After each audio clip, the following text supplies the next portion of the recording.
আসসালামু আলাইকুম, welcome to my new short video. তো হচ্ছে কি রান্না করলাম আজকে, চলো তোমাদের সাথে শেয়ার করি। তো এখানে দেখতেই পাচ্ছ কত মজার হচ্ছে ডিম ভুনা করেছি আমি আলু দিয়ে, নতুন আলু দিয়ে। এখানে অনেকগুলো ডিম কেনা হয়েছে একসাথে, যাতে করে হচ্ছে বারবার কেনার একটা ঝামেলা যাতে না থাকে। একসাথে যেহেতু পেয়েছি, একসাথে কিনে রেখেছি। তো এখানে আমি ডাল চচ্চড়ি করেছিলাম, আর এই তো খিচুড়ি রান্না করব। ভাবলাম যে অল্প করে একটু খিচুড়ি রান্না করি, কারণ শীত চলে যাচ্ছে, এখন পর্যন্ত সবজি খিচুড়ি খাওয়া হয়নি। তো ভাবলাম যে আজকে রান্না করে ফেলি, না হলে আর রান্না করা হবে না এবছরে।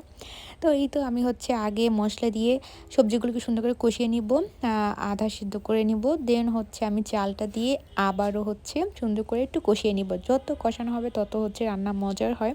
তো রান্না যখন শেষের দিকে, তখন আমি কি করব, একটু হচ্ছে কি বলে বাগার দিব পেঁয়াজ আর হচ্ছে শুকনা মরিচ দিয়ে। এটা দিলে না একটা স্মেল আসে, অনেক সুন্দর একটা ঘ্রাণ থাকে, তো খেতে অনেক মজা লাগে। আর এই তো আমার রান্নাবান্না শেষ। Thanks for watching.